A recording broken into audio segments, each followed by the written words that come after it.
Welcome back to another exciting edition of the Pointless Exercise podcast.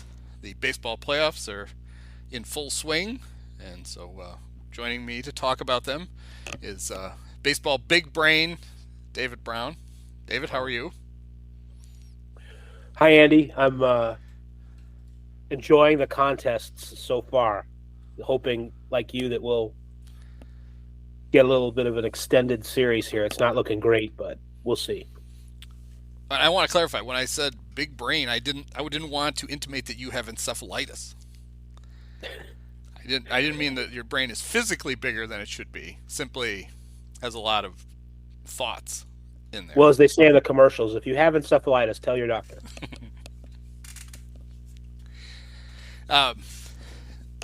So because we haven't done this, we did it right before the wild card started. I wanted to talk about the thing that everybody was kicking around, this whole idea that does the wild card round actually give an advantage in the division series to the wild card teams because they don't have to deal with the dreaded 5-day layoff?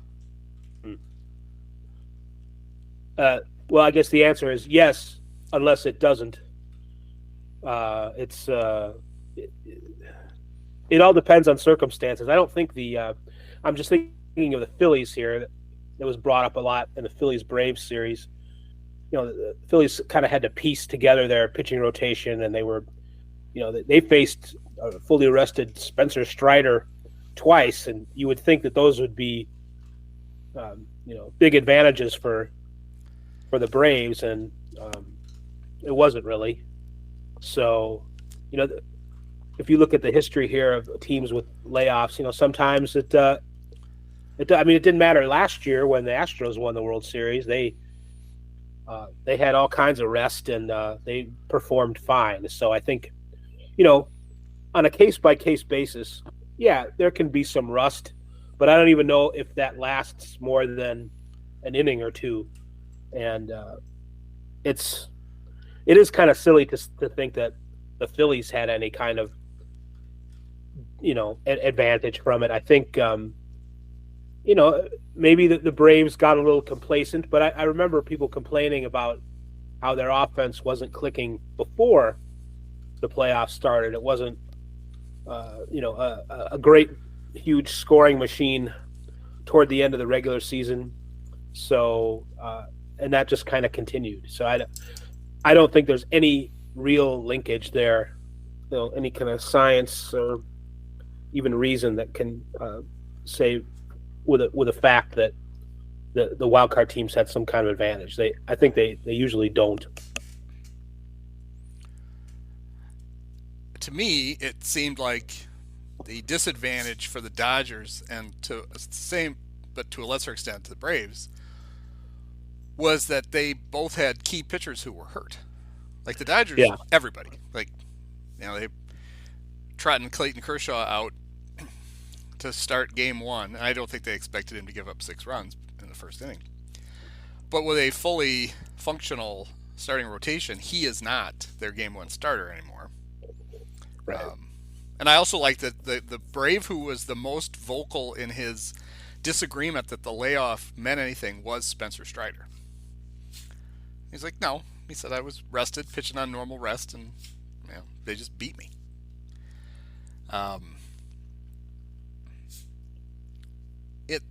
We kind of identified that as an issue coming into it. That for as good as those two National League teams were, they both were kind of ripe for an upset simply because of the state of their pitching. The Braves seemed like they would just pound their way through it, right? Like that offense was so good, they'll just make up for it.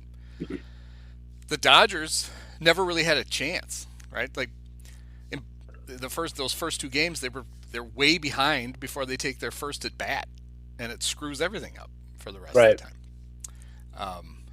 And then on top of it, Mookie and Freddie they got him out. Yeah.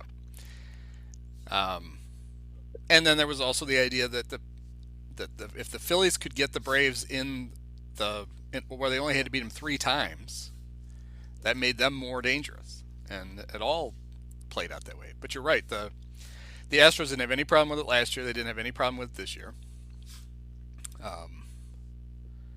And somebody had the stat that since this started, teams with the layoff are 24-14. So, I mean, even though it's, we've seen what we consider big upsets, for overall there is an advantage still to in the playoffs. The fewer games you have to win, the better. And these teams have an opportunity then to get rested, to get their pitching in order. The problem especially with the Dodgers, was it didn't matter what order they put the pitchers in. They had lost too many key guys. And then you were talking about how the Braves weren't hitting on all cylinders. It's probably because they had the unfortunate circumstance of, in the second to last week, they got to take batting practice against the Cubs for 3 days, and then couldn't adjust to real pitching after that. You're kind of joking, sort of, but there is something to that. I haven't really looked up to see. Long story short, winning 100 games in the regular season is a great accomplishment, but it can be misleading in a couple ways. I mean, there's some really bad and mediocre teams. You can pad your record and kick the crud out of a whole bunch of teams that aren't relevant when it comes to the playoffs. And the playoffs are just a little bit of a different animal. Baseball fans know, or should know, sometimes they forget, it's a game of matchups. It's a game of timing. We already talked about the timing of the Dodgers not having, because of injuries and lawsuits, all of their pitchers, and you can kind of go into the playoffs with a misleading front on there.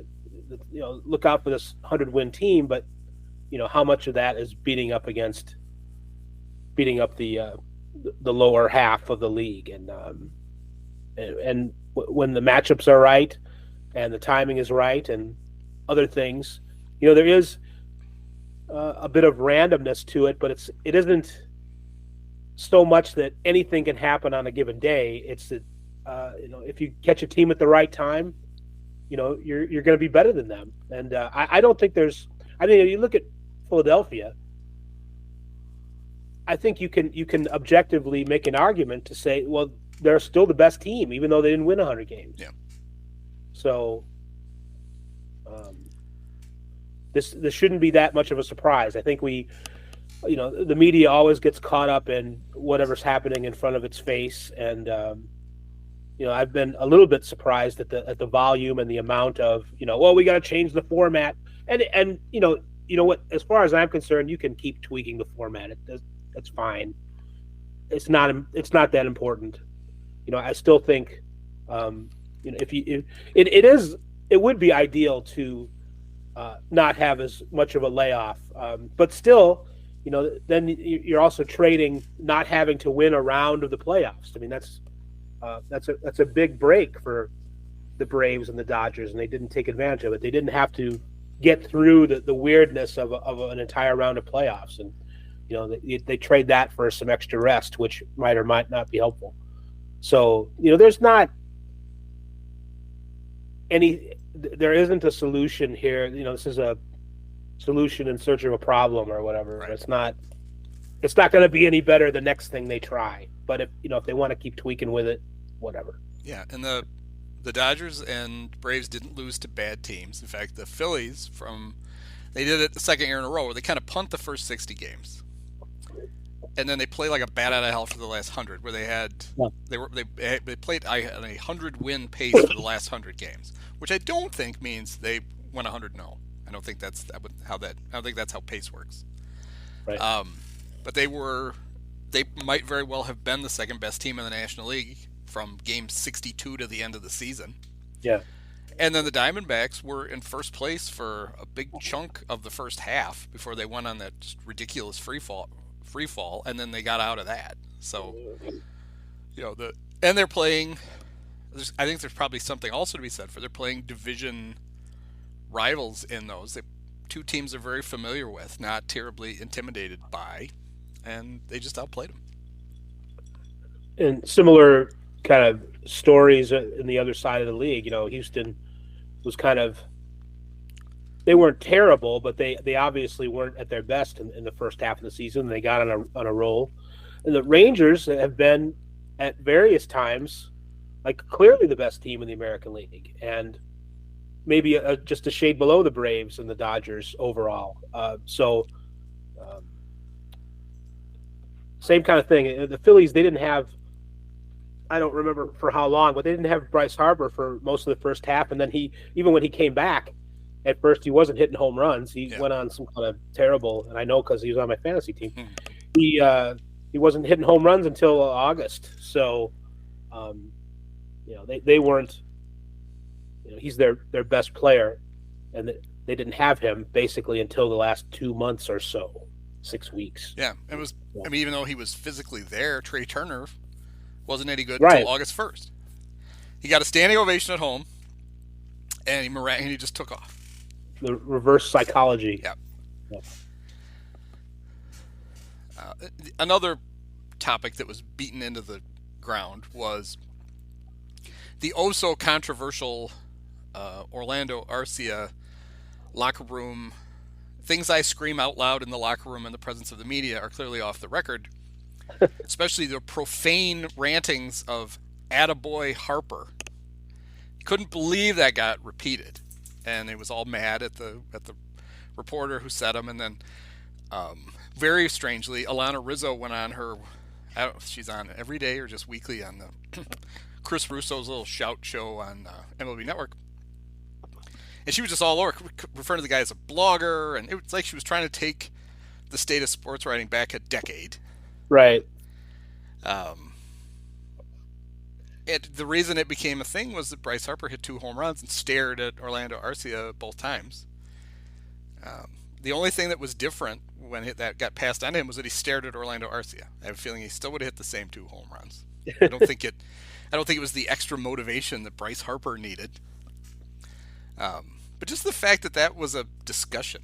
Maybe that was a product of the division series all kind of ending quickly and with a thud, that instead of a lot of interesting on-field stuff, it's like, well, here's something we can all shout at each other about for a while. Yeah, let's gravitate to this. Yeah, I think your point is right about how there wasn't a whole lot that was interesting until then, and then I wasn't there.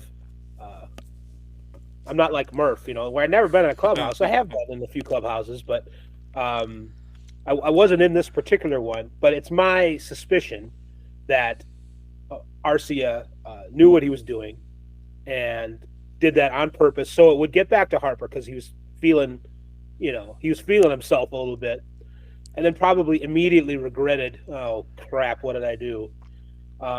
Because those guys know he's been around for a long time.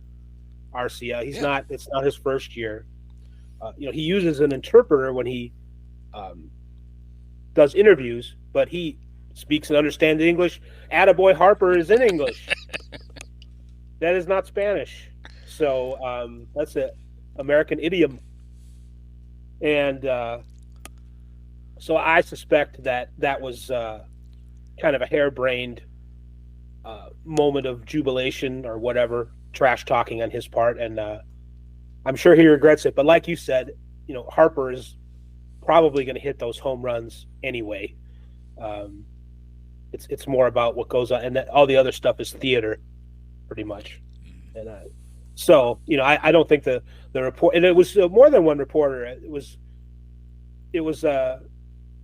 Jake Mintz, who's the Cespedes barbecue, half of that team. So he's a little irreverent, but he's a reporter, a journalist-ish.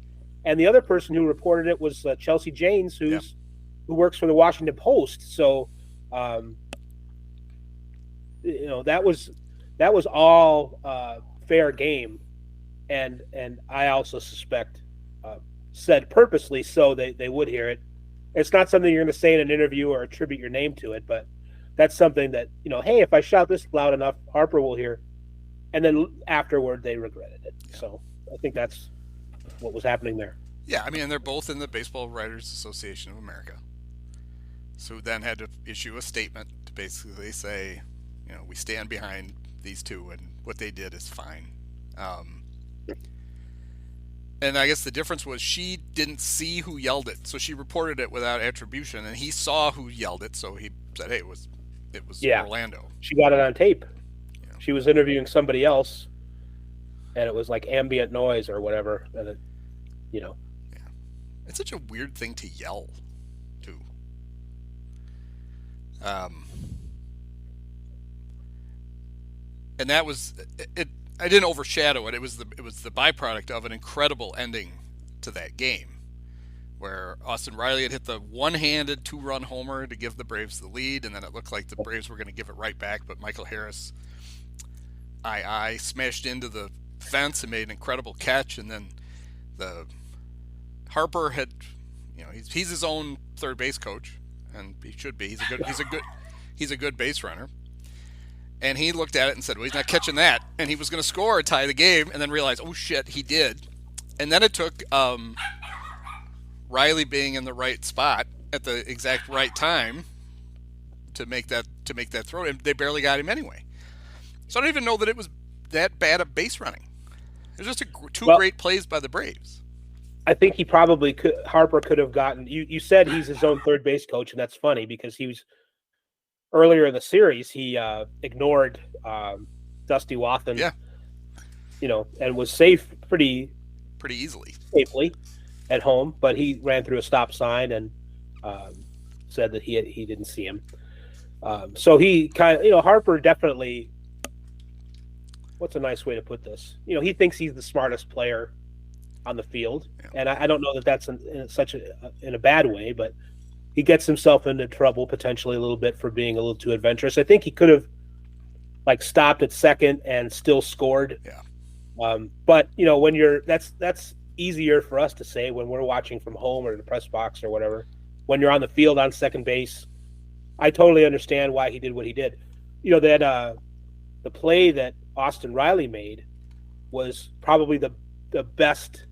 It's probably the best defensive play of the playoffs and maybe of the season. It was it was like Jeter getting the ball and doing the relay against Giambi in Oakland, but better. And it was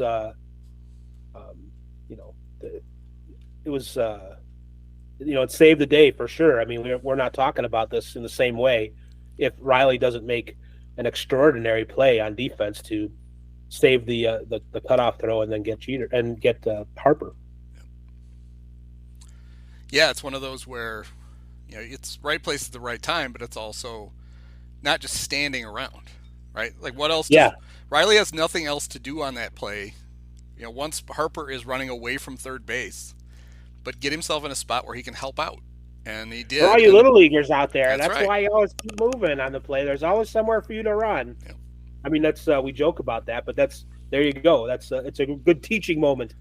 I'm going to remember that if I'm coaching baseball again this spring for my son. Yeah. Also, a moment I really enjoyed in that, or it's a series of moments I enjoyed in that series, was Rob Thompson, but not that Rob Thompson, who manages the Phillies for real now, not just on an interim basis like he did last year. Going to his two end of the game relievers in the 6th and 7th because that's when he needed them. There was a threat the first time, I think when Kimbrel came in, and he's like, we can lose the game right here. Saving him for the 9th isn't going to do us any good. And the same with Alvarado, maybe it was opposite. But you just don't see managers do that. They all talk about it. They all talk about, I'd be willing to use my that guy at any point. But when they do, it's kind of the Joe Madden, bring a Roldis in and go, all right, buddy, see if you can get us 9 outs. Not with the plan that you're going to pitch your normal amount, but you're going to pitch it right now, and we'll figure out the end at the end. Bochy better not try that this year, I'll tell you what. Yes, it's there have been other examples of kind of the super analytics moments where they bring them into high leverage, but that was real early. It was totally the right thing to do, and I don't know how many other managers do that. I don't. Um, it's almost like they bring him in. Everything worked out because sometimes you'll see it in the eighth inning. You'll see it in the eighth inning a lot, where not a lot, but more, where they'll bring in the really good closer type for the meat of the order, and it's kind of a just in case. It all kind of worked out where there was sort of an emergency situation, and he had the best relievers, going, and it was, it's hard to know when to do that because you still have to get a whole bunch more outs, and I mean, it was kind of touch and go there for the Phillies in the last couple innings. It was like, where they, it wasn't so much that was he premature, but do they have enough relievers to finish this game? And I think some people were thinking they'd bring in Orion Kirkering to finish it off, but I guess he's been a little too unstable. But the Phillies still had enough decent relievers to get out of the jam. It was kind of a perfect storm, and I don't know if we're going to see that again in the playoffs. It just all came together there, and it was kind of a fun moment where you bring in your high leverage guys in an emergency situation and they get out of it. Well, it's funny. I think everybody thought when they used Alvarado and Kimbrel in the 6th and 7th that they would finish with some kind of combination of Kirkering and Hoffman. They didn't use either guy. Yeah. They got the 6 outs without having to go to either one of them, which is always too bad because whenever Orion Kirkering pitches, then TBS just shoves a camera right up his dad's nose. Very, very marquee Sports Network style. Here's his dad. Thanks. Why are we watching this? Because he cried the first time. He's not crying again. The kid already made his big league debut. Dad is done crying. You can stop trying to show it. We were talking about the Harper thing. It was really strange to me then. It was vaguely similar, somewhat similar. In the ALCS, when Jose Altuve did not retouch second base, and it was so weird because he was right there. He stepped right next to it, and it's like he knows the rule. I wonder if he just stepped and missed it and said screw it and just kept running. But everything looked odd. In fact, when they first challenged it, I thought there's no way he didn't touch the base. He was all over it. He was basically running circles around the base, and he didn't. He touched it going past, but didn't. He stepped right next to it with both feet, going back in the other direction. It's a hard thing to. It's sort of like getting back to the Harper base running blunder. What should he have done? When you're in the moment like that, even like super professional athletes kind of lose themselves, and you're sort of afraid to look around for the base because then I don't know if you think you're going to get your legs tied up or you're going to get even more confused. But it's funny that how often you'll see guys not even look, and sometimes they touch the base and sometimes they don't, but they don't even look to see where they are. It's almost like, well, if I can't trust my instincts or whatever, I'm not going to do it. And it's Altuve though, it's kind of an iffy. He's had some weird base running too, not so much out of aggression, but he's lost himself a little bit before the bases. Got a reputation for that, so maybe he and Harper are similar in that way. But it is funny how all the training these guys go through and the big moments. I mean, how many big moments has Jose Altuve been in, and they still screw up sometimes. Wasn't it? It was either Lonnie Smith or Vince Coleman. One of them ran straight across the infield one time. Do you remember that? They clearly didn't know the rule, and they had rounded second, and the ball got caught, and they just ran a straight line back to first base. Not bothering with second base at all. T-ball game or whatever. Yeah. And it's like, really, how long have you played baseball? This has never happened to you before, ever, or you've never seen it? It's like, nope. I just, I'll run wherever the hell I want.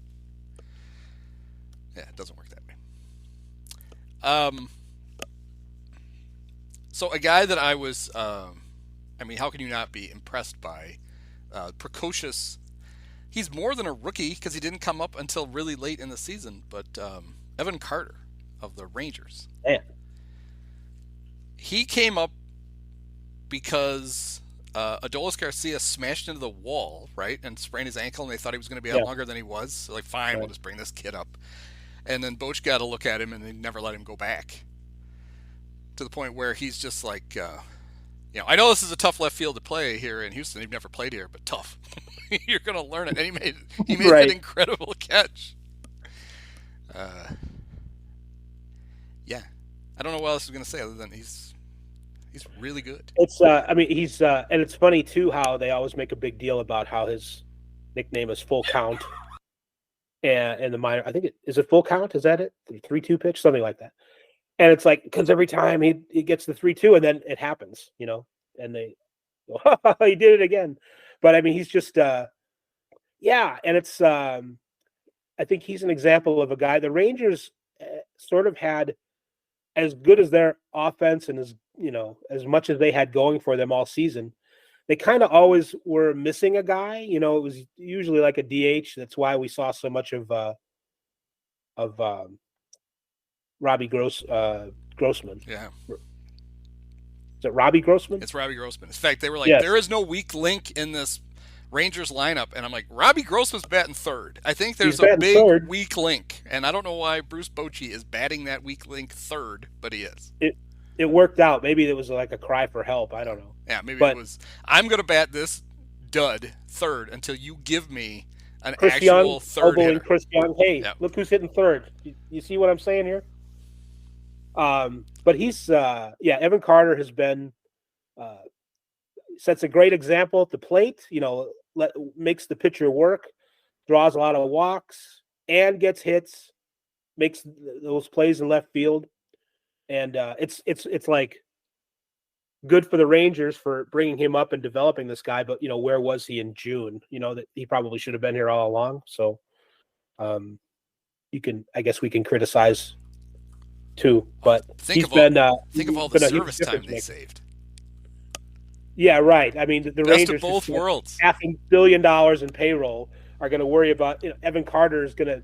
He's not really the kind of guy that is going to go out and break the bank when he becomes a free agent. As good as he is, I mean, we're not talking about Aaron Judge. I don't think.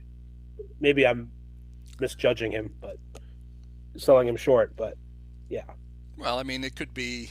I always think whenever this happens, it doesn't happen that often, but you get all of a sudden a rookie who kind of shows up late in the season, touted or otherwise. I always think back to Greg Jeffries in the '88 Mets. Yeah.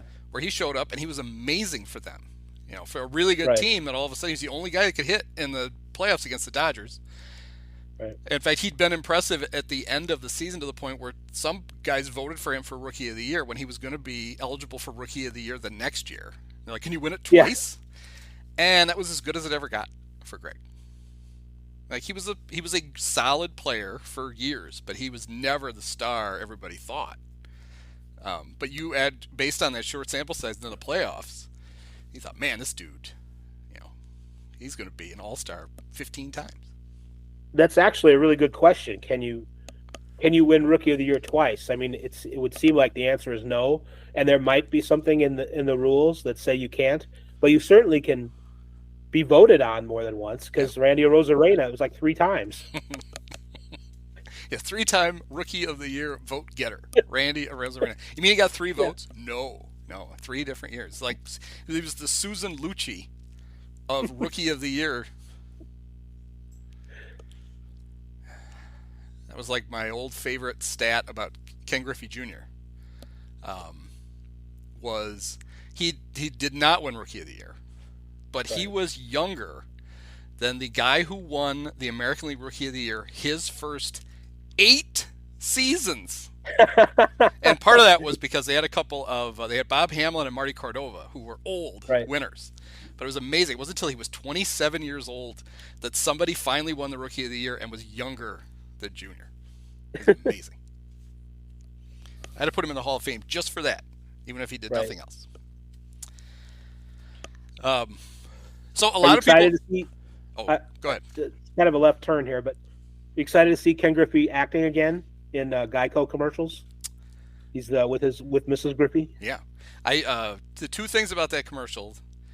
The one they're both in is the one where the umpire moves in next door. Number 1, why is the umpire kicking leaves on Ken? That seems like backwards. right? Right. Like the That'd be umpire should be getting Lupinella. kick things on, not on. Right. And the only part of the commercial that I genuinely enjoy is when she gets thrown out. She like Ken has to grab her because she's going to go after the ump. I really like that. Yeah, it is nice to see. We were juniorless for quite a while, and then he showed up and he was the hitting coach for the great World Baseball Classic team, and now he's everywhere again. He's getting back into it. So a lot is being made of the home field advantage that the Phillies have, in that their crowd basically goes nuts from an hour before the game until an hour after the game. They don't sit down. They chant now like they're a soccer team. They sing. They do all kinds of stuff. And I got to thinking about how, like when you and I were growing up, Phillies fans were not known for that kind of enthusiasm. They were known for the other kind, booing, throwing batteries at people, throwing snowballs at Santa Claus, booing Santa Claus, that kind of stuff. And as a Cub fan, I like to relate everything back to the Cubs. I know how it's different for me now that the Cubs actually won. I feel like it's kind of the same thing for Phillies fans, right? They did win in '80, but it had been a long time. And then it was a long time again until they won in '08.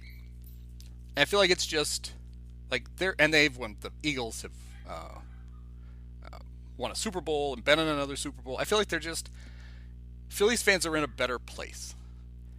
And now they can just enjoy stuff instead of carrying around the extra baggage of we're not New York. We're the city that's within easy driving range that just gets shit on all the time.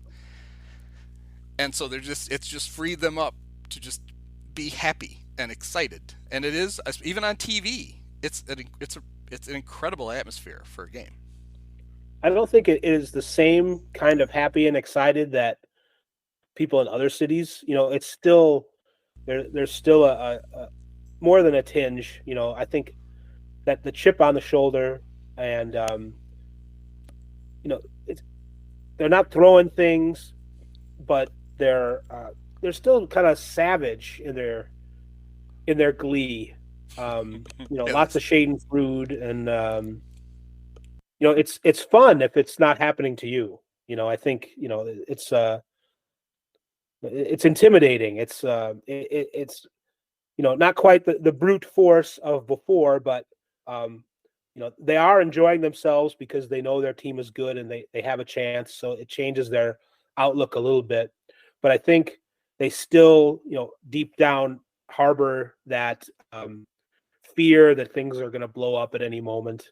And so, as they are having fun, they're doing so in a way that, I still feel like things could go haywire at any moment and the place could explode in a terrible way. So I think they still have a little bit of that baggage that they carry around on the inside. Yeah, the booze can come out at any moment, but until then, they're just going to enjoy themselves.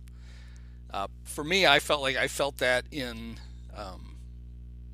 because Cubs fans forever, we had become accustomed to.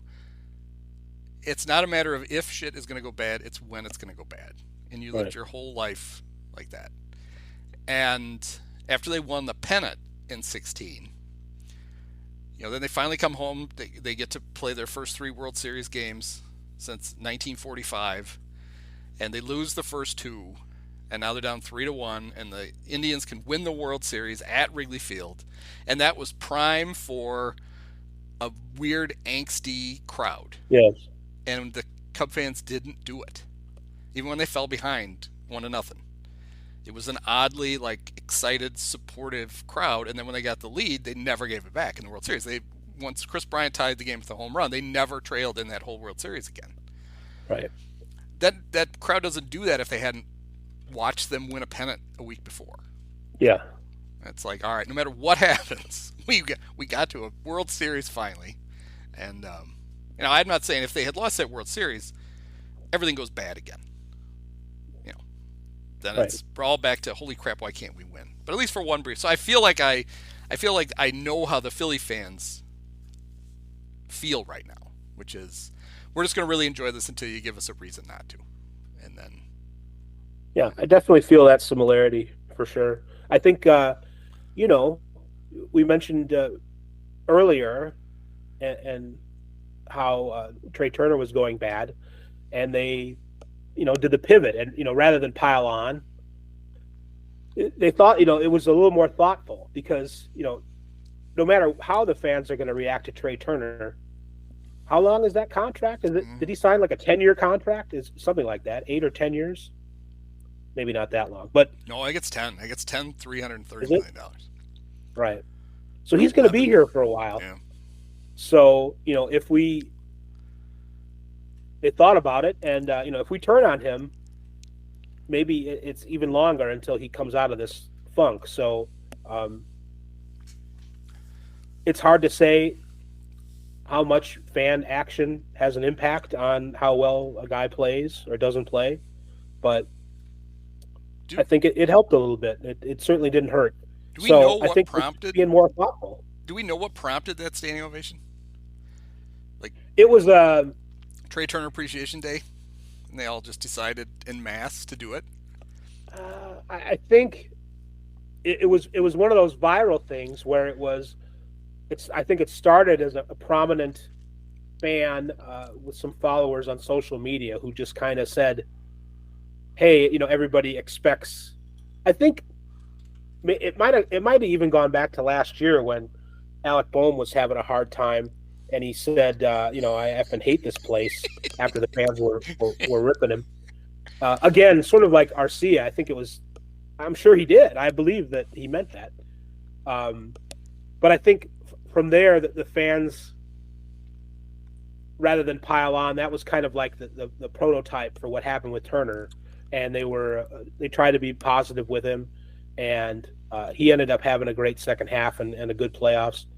And I think that's sort of where it started. And I think it was one person on social media saying, "Hey, let's react differently than the world expects us to, and let's try and be positive for the guy." And even though nobody deserves a standing ovation for what Turner has done so far, let's give it to him and see what happens. So I think it was one of those kind of organic things.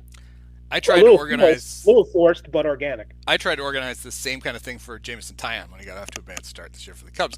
I tried to get fans to throw canned hams onto the field for him. It didn't catch on. He got one bologna sandwich wrapped in wax paper tossed from the corner of the left field bleachers. That's about all he got. He did eat it. If you hit people in the front row with a canned ham, though, that's dangerous. Yeah. You think they crack down on cup snakes? Wait till somebody tries a canned ham snake. Good Lord, those things are heavy. And conversely, we talk about bad reactions. The Braves fans were throwing trash after. I don't even remember what it was, but it occurred to me, or it occurred to an announcer. You'd think you'd see this in some other cities before you'd see it in Atlanta, but the Braves fans a couple years ago did it as well. One or two times they've been famous for trash in the field. I think probably most cities have done kind of that, and that's just always the wrong thing to do, no matter what. So, famously in Chicago, it happened on Randy Myers blew a save on Randy Myers poster day, and all the fans threw the posters on the field. And I asked Randy about it, and he said if I had a poster, I'd have thrown it on the field too. Yeah, it happened. The Braves did it in that wild card game against the Cardinals when the infield fly rule was inappropriately applied. But as if everybody all of a sudden understands that. Yes, especially in Atlanta. I mean, I don't know. If you gave an IQ test to that crowd, I don't know how many of them would register. Really surprised you'd have that kind of ugly fan behavior from a fan base that all get together and do a racist chant at odd times during games. Yeah. What a shock.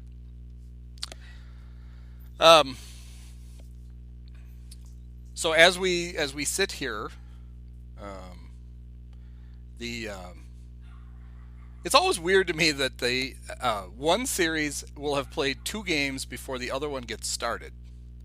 Right. And that happened again, where the Rangers were up 2-0 before the National League one even got started. But as we sit here, the Rangers are up 2-0, and the Phillies have a 1-0 lead over the Diamondbacks. The Astros had a losing record at home this year. Right. So they're probably just thrilled to get out of Minute Maid and go to Arlington or Dallas or wherever that park is, and play. So that series, there was a few things. The Astros didn't play well at home. The Astros easily won the season series against the Astros or against the Rangers. Yes. They had a series in the Rangers ballpark where I think they won the 3-game series like 39-8. Yeah. So it probably feels like that series is not over at 2 games. And plus, we've got Max Scherzer coming back, and he is. You never know what you're going to get. We talked about Kershaw being iffy, and Scherzer's kind of at that point too, maybe. So we'll see if he's. Yeah. What his 3 or 4 innings is going to be like. Max Scherzer pitched one of my all-time favorite playoff innings ever. Mm. And it was not the one where he came out of the bullpen to beat the 107, to get the save, I guess, over the 107-win Giants a couple of years ago. Right. And then by the end of the inning was only throwing like 85 miles an hour, and then made a start against the Braves and couldn't throw more than 85 miles an hour. And there was, he left his arm literally in the bullpen at San. He left his heart and his arm in the bullpen at San Francisco. It was when in game 5 of the 2017 NLDS, when the Nationals got the lead, and Dusty said, "All right, we're bringing Max in, and he's going to shut these Cubs down."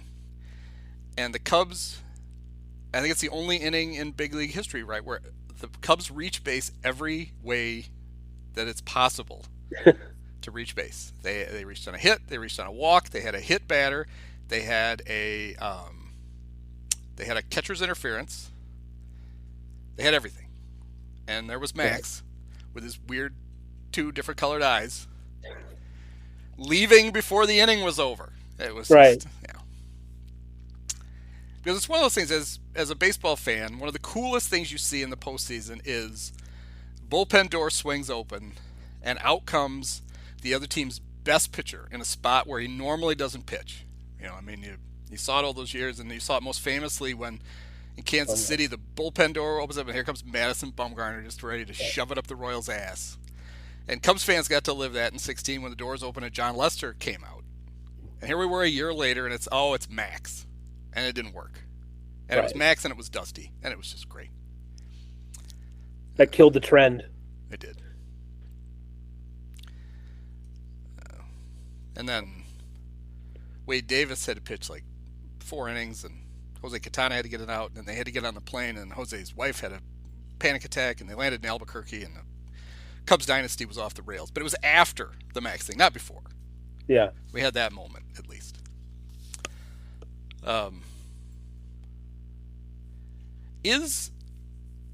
Everybody's like Astros and Rangers, they don't like each other. Is that a real rivalry? Well, I think it's I'm not as informed on the details, but I think it has become more of a real rivalry since they came to the same division. Yeah. I think before it was maybe more like a Cubs Sox thing where the fan bases didn't like each other, and big brother, little brother kind of a thing. But since the Rangers have gotten good again, and they're in the same division as the Astros, coming off the Astros being so good in the playoffs, I think it's developed into that. So I don't know too many more details about like specific incidents that might have happened in the games the last couple of years that have made it come along. But I think the competitiveness, the authentic competitiveness of both teams in the same division has made it more real. Yeah. the franchises are roughly the same age. The Astros are an expansion team. The Rangers were a de facto expansion team where you let Washington bring the Senators back again, and then you just waited a few years, and then Right. they just moved. Like Senators Right. 1 went to Minnesota, Senators 2 went to Texas, and I always felt like Texas was always the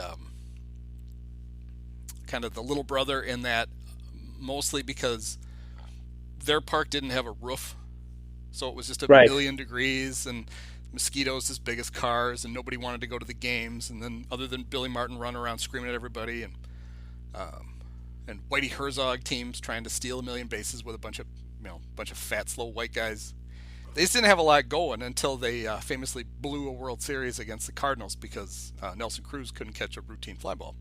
Right. The Astros are in their 7th consecutive league championship series. And there was all this talk about if they win another one, that'd be 3, and then they can be considered a dynasty because there's some kind of artificial like checklist that you have to go through Yes. for a dynasty. But they don't get the credit that they think they deserve, and objectively they deserve it, because they got caught cheating when they won their first World Series, and they Right. can't get over the fact that people are still mad at them about that. It's like, guys, what you did was like, everybody tries to cheat. What you guys did was even more. It was so brazen that even other baseball teams went, "Oh God, Yeah. whoa, you can't do that." Do you think we'll look back with some hindsight and maybe appreciate just how good this run is, or do you think that stink will always be on it? That's a great $1 million question. I think the intensity of the stink has abated a little bit, but it's always, even in open-minded people such as you and I, it's always in the back of our minds. Even though you just said, they deserve the credit. I'm pretty sure we're wondering, well, are they still cheating? Yeah. What are they doing now? That's I don't know.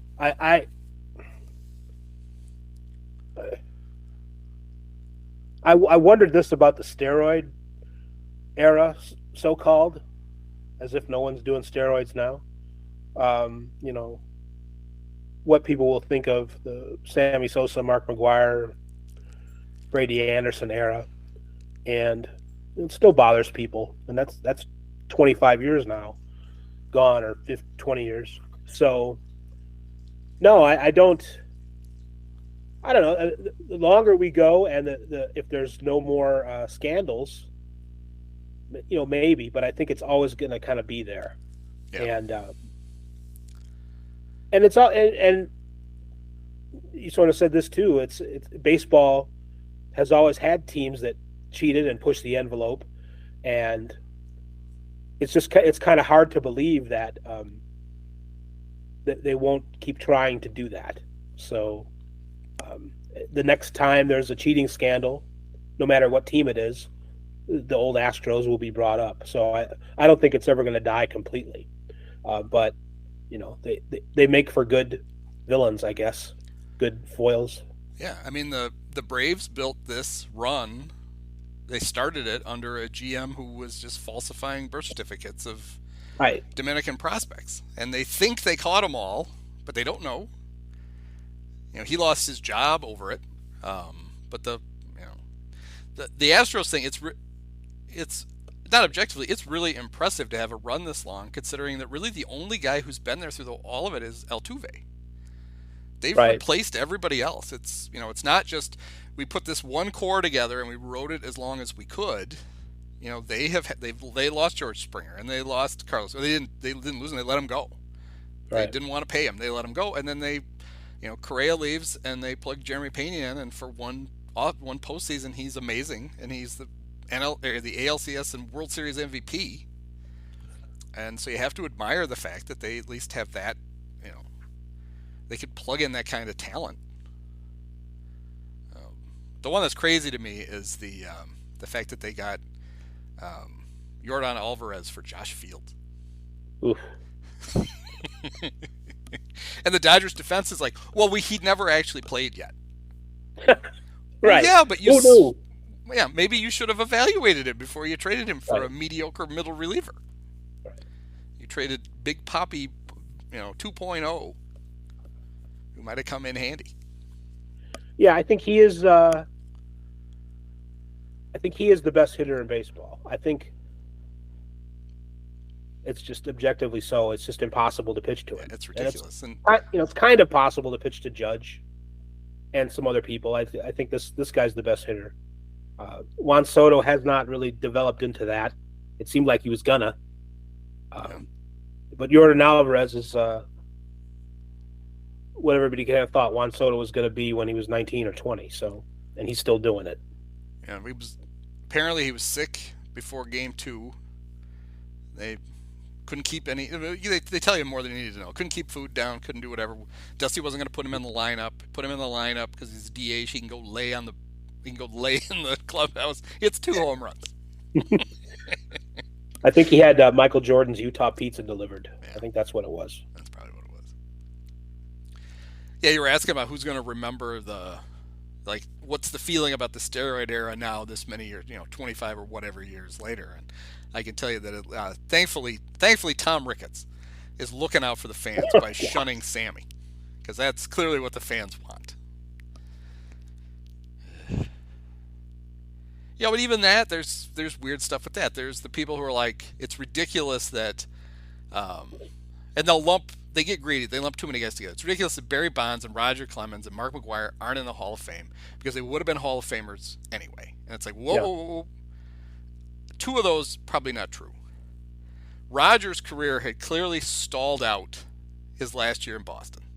Right. And he had like 118 wins. He'd been a great postseason pitcher at times, except when he got a blister in Game 6. Right.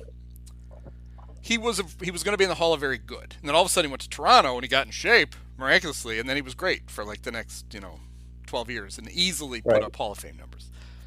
McGwire, there's no way that guy's a Hall of Famer if he doesn't turn into whatever. Too many injuries. He wasn't on the field enough. It wasn't even a performance. He wasn't compiling enough stats. He wasn't going to be around. I mean, La Russa had to bench him one year because he was on the final day of the season, so he wouldn't hit under 200. He was batting 201, and Tony gave him the last day off so he wouldn't go 0 for 4 and hit 199. Yeah, I don't think that's a borderline or a sure thing Hall of Famer. And he had Bonds, who he basically started using out of jealousy. Right. He's looking at McGwire and Sosa, and he's like, I'm so much better than these 2 assholes. And look at the ridiculous numbers they put up. Fine, I'll do it too, and then you'll see what happens. And it was amazing. He used steroids out of spite, basically. He should get in just for that. He'd be like, all right, fine. It'd be one guy decided he was going to show us if he took the best player in baseball and loaded him up on steroids, what kind of video game numbers would he put up, and he did. So fine, Barry, you can go in. I don't think that's why Brady Anderson did it. He did it because his sideburns weren't big enough. He needed bigger sideburns. And the only way he could do that was with steroid shampoo. And it's funny too, with the Diamondbacks back in the playoffs again, and they'll go through the Diamondbacks all-time record for home runs in a postseason or whatever it is, and it'll be Luis Gonzalez, and you're like, oh yeah, sure, that shouldn't count. Yeah. I guess we'll begrudgingly admit. Former Cub, Luis Gonzalez. He was a great one.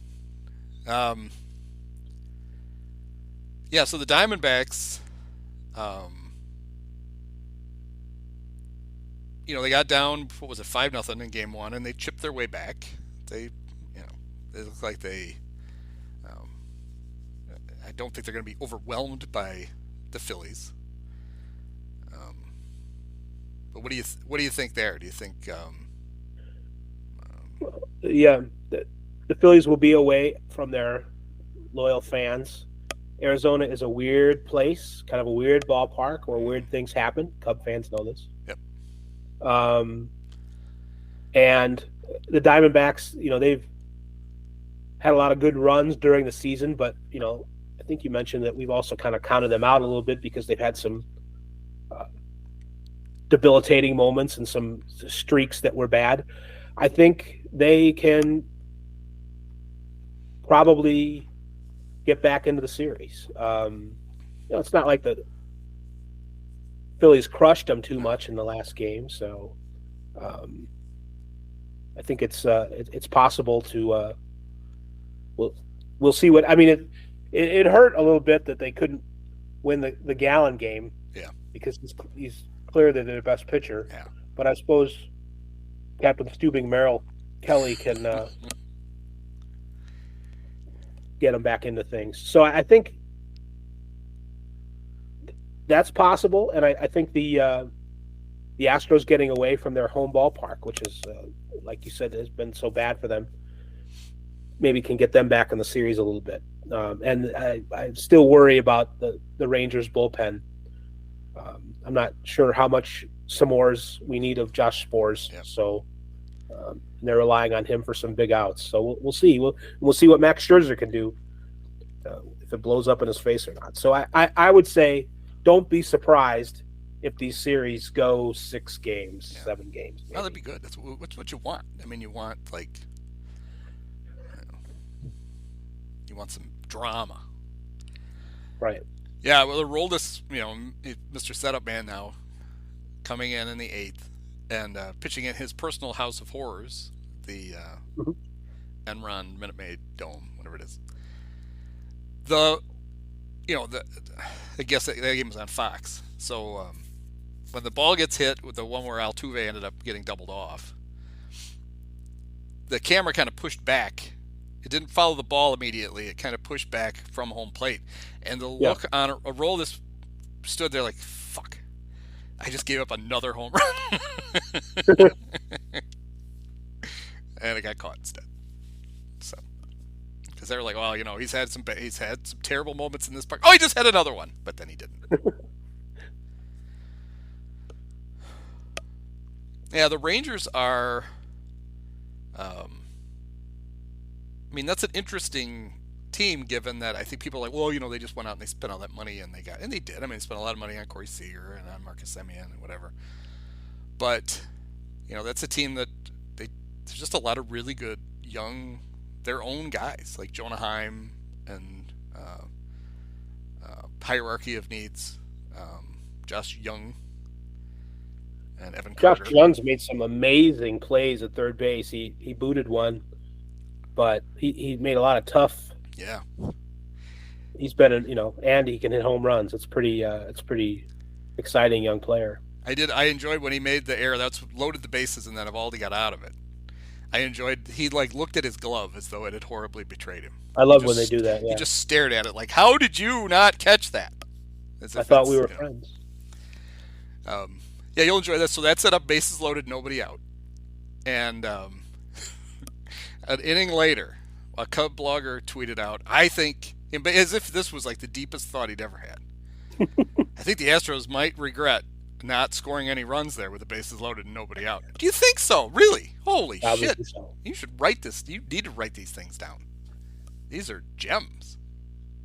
That's the kind of analysis I used to write for Bally Sports. Yeah, it was at least that good. Your analysis was at least that deep. Right. Yeah, so I guess the last thing I want to ask you is Jeff Francoeur any good? As a analyst. I don't have to worry about his playing days anymore. He's done striking out 185 times this season. I think he as a broadcaster, he's actually a lot like he was as a player. There's stuff that happens that makes you scratch your head, and every once in a while he'll say something insightful.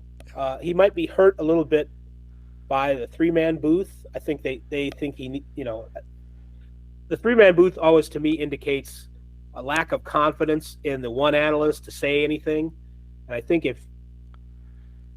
him and Brian Anderson together would be enough. Then again, maybe he would try and say too much and then say silly things too. So I think he has his moments. I have a soft spot for Francoeur as a person because he used to like buy fans beer and stuff, and they would send him pizzas. Like in Oakland, that happened when he played for the Royals, and so I always think he means well. Conversely, Smoltz is out to, make us all hate baseball. So I give him the benefit of the doubt. That's my Francoeur analysis. My deep analysis on Jeff Francoeur is he has two handicaps. Number one, he spent way too many years working with Chip, and it takes a while. Eventually, the Chip stuff will wear off, but he also has a bad voice. Yeah, it's weird. It's not annoying, but it's also like not authoritative. Right. And so he's super easy to tune out, is what it is. Like you can watch and you can think back for you watch an inning and be like, wait, has he said anything? And he's been talking, right? But nothing's stuck. Yeah, I mean, I think when as a viewer, when I'm like, oh, good, Ron Darling's there to help out, that's probably not a great sign. I like Ron. Yeah. There's no reason not to like Ron Darling, but it's not like he's so good that it's like, oh, thank God. Right. Now, I mean, if you wanted to have, you wanted to bring Gary Cohen and Keith Hernandez in and let them work with Ron, I would be all for that. I very much enjoy the ridiculous Mets broadcast booth with Keith wandering off and trying not to talk about what he saw on Fox News the night before, but instead talking about his 21-year-old cat, Haji, tell a 15-minute story about his cat that's old enough to drink. Yeah, and with Smoltz, I just find the Fox booth weird. Like, I think Joe Davis is a good announcer, but he's an announcer who wants to get excited, right? Like he's looking for any reason to get excited. And where some announcers, you can't get them to ever yell or do anything. He's way too much, to the point where you never know if something exciting is really happening or if Joe has just decided it's time to yell. So you get a lot of that. With Smoltz, what you used to get was, and maybe it's because, how about this? He was more tolerable with Joe Buck. Yeah. Because Buck would occasionally just call him on his shit. Right. And be like, really? You're going to be the curmudgeon about this too, or whatever? Yes. Davis is never going to do that. He's just going to try to overpower him with happiness. But at least you felt like, even though Smoltz was he has a tone where it always sounds like he's bitching, even when he's not. Right. He can always make anything sound like a complaint, even if it's not a complaint. He has that gift. But you always felt like he was on top of everything until, I think it was game 2. He explained the 3-pitcher rule wrong. Wrong, yes.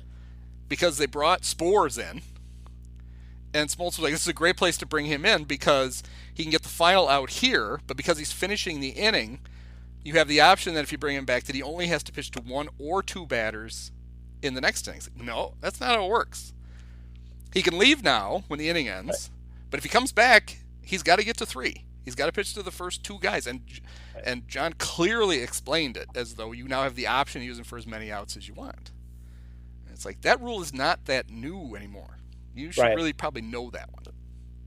And he's also a guy, and I've complained about this a lot, he uses these words, people don't understand. I mean, that's what Smoltz says about, whenever he's going to make a great point about something, and then he comes out with this 3 batter rule and doesn't understand it. So it's just, I hate that attitude. It's not very welcoming. It's like, he's scolding the audience for not being as smart as he is about baseball. And then lots of times he's not that smart. Well, it's like there's 2 things about it. Number one, people don't understand. Well, it's too bad you don't have a forum where you could educate us on the small things about baseball. Maybe without starting the lecture with, all right, morons, here's something you don't know. The other thing is, you're right, it's usually a preface of something completely banal. Like, people don't understand the reason they put that weight on the bat is that when they bat, the bat feels lighter. Is that what that's for? I thought it was an actual donut in case they got hungry. They could snack during a pitching change.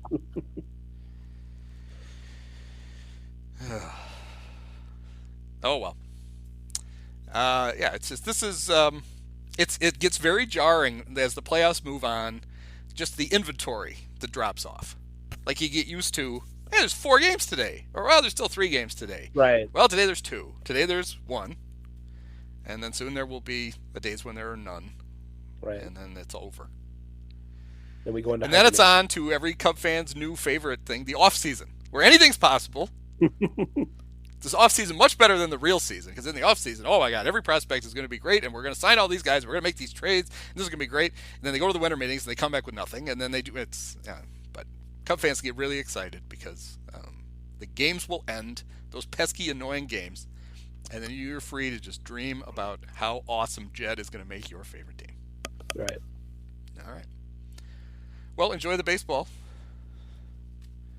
You as well. All right. Thanks for having me. Many of us have herpes.